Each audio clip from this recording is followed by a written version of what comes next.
వందనాలు చెల్లించుకుంటూ ఉన్నాను. ప్రజలారా, ఈ సమయమందు మీ వద్దకి ఒక అద్భుతమైన శుభవార్తను మీకు చెప్పాలని ఆశిస్తూ ఉన్నా. ఈరోజు మీరు కుటుంబంగా పిల్ల పాపలతో ప్రతి ఒక్కరితో శ్రేష్టంగా అద్భుతంగా ఈ ప్రకృతిని అనుభవిస్తూ మీరు జీవిస్తూ ఉన్నారంటే కారణం మీ వెనక ఉన్న పెద్దవాళ్ళు, మీకన్నా ముందున్న తరంలో ఉన్నటువంటి వారి పెద్దవాళ్ళు మాత్రమే. ఇది అందరికీ తెలిసిన సత్యమే. మరి నేను చెప్పదలుచుకుంది ఏంటి అంటే, ఎల్లకాలము ఈ రీతిగా మీరు బ్రతకాలని ఆశపడుతూ ఇదే బంధుగలము ఎప్పుడు ఎక్కడ ఏ రీతిగాను తెగిపోకూడదని మీరు ఉద్దేశించి మీరు శతవిధాల ఆరోగ్యానికి కావాల్సిన ప్రతి ఒక్కటి మీరు ప్రయత్నిస్తూ ఉంటారు. మరి ఆనాడు దేవుడు తాను నిర్మించుకున్న కుటుంబంలో కూడా ఇదే రీతిగా ఎల్లకాలం మీరు ఉండండి, ఫలించండి, అభివృద్ధి పొందండి అనే ఉద్దేశంతో ఏదేను అనే తోట వేసి దేవుడు అక్కడ తన తొలి కుటుంబాన్ని జీవింపచేశాడు. కానీ మనుష్యులు మాత్రము దేవుని మాటకు అవిధేయతతో, తమకున్న స్వతంత్ర ప్రకారం అవిధేయతతో దేవుడు చేయవద్దన్న పని చేసి ఆత్మీయ మరణాన్ని అంటే దేవుడికి దూరం, శారీరక మరణాన్ని అంటే వయోకాల పరిమితి మనిషి యొక్క శరీరానికి సంభవించే విధముగా వారు చేసుకున్నారు. అంటే దేవుని నుండి విడిపోయారు. మరి మీరు సంతోషాన్ని మరి ఈ రీతిగా కొనసాగించడానికి, ఈ కుటుంబం మీద ఈ శేషం మిగిలి ఉండడానికి, ఇంకా దేవుని అనుగుణంగా జీవించిన వ్యక్తులు కొంతమంది ఉన్నారు కాబట్టే ఇప్పటికీ మనం శేషించాం. కానీ తరము వెంబడి తరము నశించిపోతున్నా ఇంకను దేవునితో సత్సంబంధం కలిగి ఉండాలని ఆశపడతలేదు. అదేంటి అంటే, ఒకానొక సమయంలో దేవుడు చేసిన ఈ ప్రజలను తానే నిర్మూలం చేయాలి, వీరు ఎల్లకాలం జీవించాలని నేను ఆశపడితే వీరు నన్నే కాదని వీరు తమ ఇష్టానుసారంగా జీవిస్తూ ఉన్నారు కదా, నేనిచ్చిన అధికారాన్నే వారు నిర్మూలం చేసుకుని తమ ఇష్టానుసారంగా జీవిస్తూ ఉన్నారు. భూమిపైన ప్రజలు తమ క్రమము లేకుండా క్రమము తప్పి దేవుడిచ్చిన ఫలించండి విస్తరించండి అనే క్రమం తప్పి తమ ఇష్టానుసారంగా జీవిస్తూ ఉన్న సమయంలో దేవుడు సంతాపము నుండి ప్రజలందరినీ తీసివేయాలని ఉద్దేశించాడు. కానీ నోవహు అనే నీతిమంతుడు మాత్రం అద్భుతంగా జీవిస్తూ నిందారహితుడుగా ఉంటూ ఉన్నప్పుడు దేవుడు ఆయనతోనే మరలా అవ్వ ఆదాముతో చెప్పిన నిబంధన, ఎల్లకాలం మనుషులు నాతో జీవించాలి, భూమి మీద నిండించాలి, అదేవిధంగా నాతో ఉండాలనే ఉద్దేశంతో దేవుడు నోవహుతోటి ఒక ఓడ తయారు చేయమని చెప్పాడు. ఆ ఓడని తయారు చేసే క్రమంలో ప్రతి ఒక్కరికి చాటించమని తెలియచేశాడు. కానీ ప్రజలందరూ ఆ వార్తను విని వెక్కిరించారు. దేవుడు నీతో మాట్లాడడం ఏంటి, నువ్వు మా కొరకు పడవ తయారు చేయడం ఏంటి, ఇదంతా విచిత్రంగా ఉంది, వద్దు మేము రాము, మా ఇష్టానుసారంగానే బ్రతుకుతాము అని చెప్పి వారు రాను అని చెప్పి అన్నప్పుడు నోవహు వారి కుటుంబం మాత్రమే ఆ పడవలోకి ప్రవేశించడం, ఆ తర్వాత 40 పగళ్ళు 40 రాత్రులు ప్రచండమైన వర్షముతో భూమి మీద ఏ నరశరీరియు జీవం కలిగి బ్రతికే ప్రతి ఒక్క ప్రాణియు లేకుండా అద్భుతమైన ఆకాశము నుండి విప్పబడిన తూముల వలె వర్షము కుమ్మరించబడి 40 పగళ్ళు 40 రాత్రులు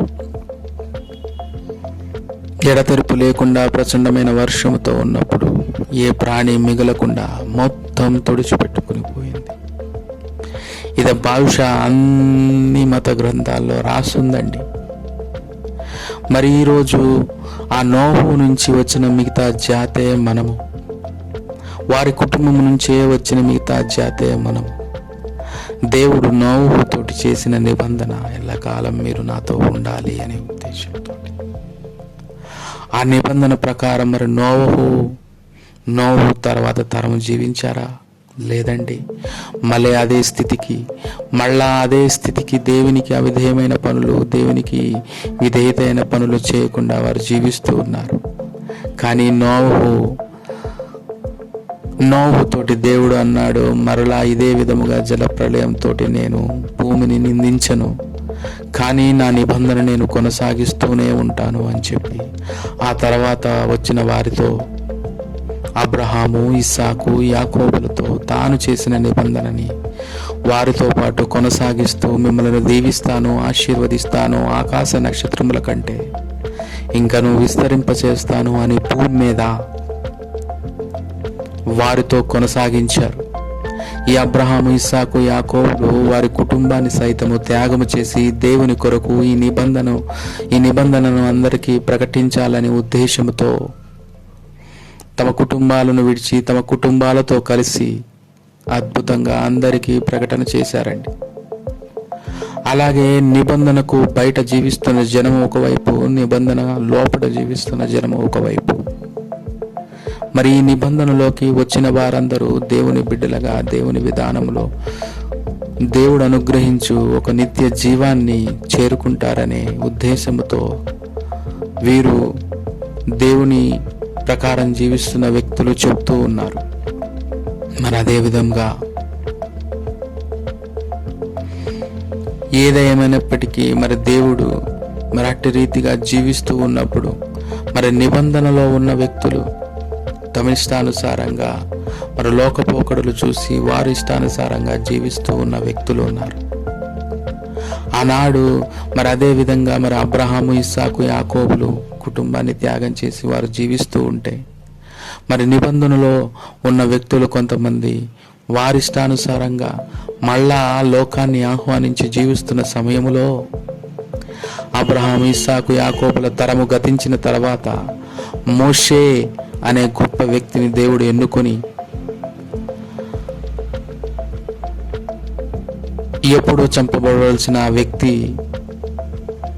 అనూహ్య రీతిగా దేవుడి కృప ద్వారా దేవుడు ఎన్నుకొని సకల శాస్త్రములను అభ్యసించిన ఆ వ్యక్తిని దేవుని పని కొరకు, దేవుని నిబంధన కొరకు ఉపయోగించుకొని మరి దేవుని ప్రజ నిబంధన ప్రకారము దేవుడు ఉద్దేశించిన దేశానికి తీసుకుని వెళ్ళి వారిని ప్రత్యేకపరిచి అక్కడ నుంచి ఆయన నిబంధనను కొనసాగించాలని ఉద్దేశించాడు. ఆ ఉద్దేశించిన క్రమ ప్రకారమే మోషేని తీసుకువెళ్ళి ఆ ప్రజలను ఆ బానిసత్వం నుంచి విడుదల చేసి, ఐగుప్తు బానిసత్వం నుంచి విడుదల చేసి తాననుకున్న వాగ్దాన దేశానికి తీసుకుని వెళ్ళాలని మోషేతో ఆ ప్రజలను తీసుకువెళ్ళడానికి అవకాశం ఇచ్చాడు. ఆ మోషే ఆనాడు వీరు చేస్తున్నటువంటి మరి లోకరీత్య కార్యములను, ఎన్నెన్నో ఆయాసకరమైన దేవుడికి చేస్తున్నటువంటి ఆయాసకరమైన లోకరీత్య కార్యములను దేవుడి ఎదుట అడ్డుపడుతూ ప్రార్థిస్తూ నడిపిస్తూ వస్తున్నాడు. కాబట్టే ఆ ఇశ్రాయేలు జనాంగంలో కూడా శేషము మిగిలి ఉంది ఇప్పటికీ. ఆనాడు మోషే అడ్డుపడ్డాడు కాబట్టే వారు నశించిపోకుండా జీవించబడ్డారు. ఆయనను దేవుడు దండిస్తూ కొంతమందిని తొలగించిన ప్రేమిస్తూనే నిబంధన నేను స్థిరపరచాలని ఉద్దేశముతోనే కేవలము ఆ ప్రజలను, ఆ నిబంధన ఇష్టపడి వచ్చిన ప్రజలను కొందరిని కొనసాగించాడండి. ఆనాడు మోషే ఆ విధంగా జీవించాడు గనుకనే ఈనాడు నువ్వు నేను శ్రేషించగలిగాం. అదేవిధంగా ఇప్పుడు నేను చెప్పినటువంటి వ్యక్తులలో దేవుడు ప్రతి ఒక్కరికి ఒక జవాబు ఇచ్చాడు. ప్రతి ఒక్కరితోటి మాట్లాడుతూనే ఉన్నాడు. అదే మొట్టమొదటి కుటుంబం ఎల్లకాలం నాతో ఉండాలని, విస్తరింపచేయాలని ఆశిస్తున్న దేవుడు మరలా అదే స్థితికి, ఆ అవ్వ ఆదాము ఉన్న స్థితికి, నిత్యము నాతో ఉండాలనే స్థితికి తీసుకుని వెళ్ళాలనేదే నిత్య నిబంధన. ఆ నిత్య నిబంధనని కొనసాగించడానికే దేవుడు తన ప్రియమైన కుమారుడైన యేసుక్రీస్తు ప్రభుల వారిని భూమి మీదకి పంపించాడండి. ప్రియమైన కుమారుణ్ణి సైతము మానవ జాతికి బలిగా అర్పించడానికి వారు నమ్మరు, విశ్వసించరు అని తెలిసినా కూడా ప్రభువైన యేసుక్రీస్తు వారిని భూమి మీదకి ఆయన పంపించడం జరిగింది. మరి అదే నిబంధన అద్భుతంగా నిత్య నిబంధనగా మరణం తర్వాత ప్రతి ఒక్క మనిషి మరలా నిత్య జీవనం కొనసాగించడానికి ప్రభువైన యేసుక్రీస్తు వారిని విశ్వసించడం ద్వారా జరుగుతుంది అని ఒక గొప్ప రీతిగా ప్రతి ఒక్కరికి 33.5 సంవత్సరాలలో అద్భుతంగా అందరికీ ప్రకటన చేశారు ప్రభువైన యేసుక్రీస్తు వారు. ఆయన ప్రకటన చేస్తూ ఉన్నారు కాబట్టే ఆనాడు ఎంతో మంది ఆ నిత్య జీవనాన్ని ఒప్పుకుంటూ పరలోక రాజ్యానికి సిద్ధపడ్డారు. మరి అటువంటి సంతోషకరమైన నిత్య జీవాన్ని ఈ రోజుల్లో కూడా మరలా నోవహు దినములలో ఉన్నటువంటి విధానంలోనే కాలదన్నుతూ ఉన్నారు. యేసుక్రీస్తు ప్రభుల వారిని అంగీకరించకుండా తమిష్టానుసారంగా జీవిస్తూ నోవహు దినములు తలపెట్టే విధముగా ఈ రోజుల్లో కూడా జీవిస్తూ ఉన్నారు. దేవుడు అనుకున్న రీతిగా తాను చేసిన నిబంధన, ఆ అద్భుతమైన నిబంధన ఎల్లకాలం మనుషులందరూ ఉండాలనే నిబంధనను కాలదన్నుకొని ఇప్పటికీ ప్రభువైన యేసుక్రీస్తు వారు చేతులెత్తి పిలుస్తూ ఉన్నారు.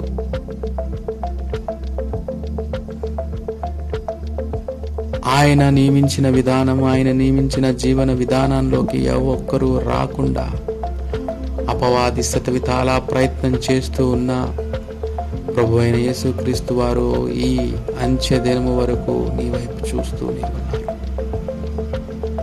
ఎప్పుడు వస్తావు అని. మరి వారు అలా బ్రతికారు కాబట్టే మనం ఇలా ఇప్పటికీ బ్రతికి ఉన్నాం కాబట్టే ఇంకా బ్రతకాలనే ఉద్దేశముతోటే నజరేయుడైన పునరుద్ధారుడైన యేసు వైపు మనం చూడాలనే ఈ నా సందేశం. మీరందరూ వింటారు. ప్రభువైన యేసుక్రీస్తు వారిని ఒకసారి ప్రయత్నం చేసి చూడండి, బ్రతకండి. మీ అందరికీ ప్రభువైన యేసుక్రీస్తు వారి పేరట నా ప్రత్యేకమైన శుభాభివందనాలు తెలియచేసుకుంటూ నా ఈ సందేశాన్ని ముగిస్తూ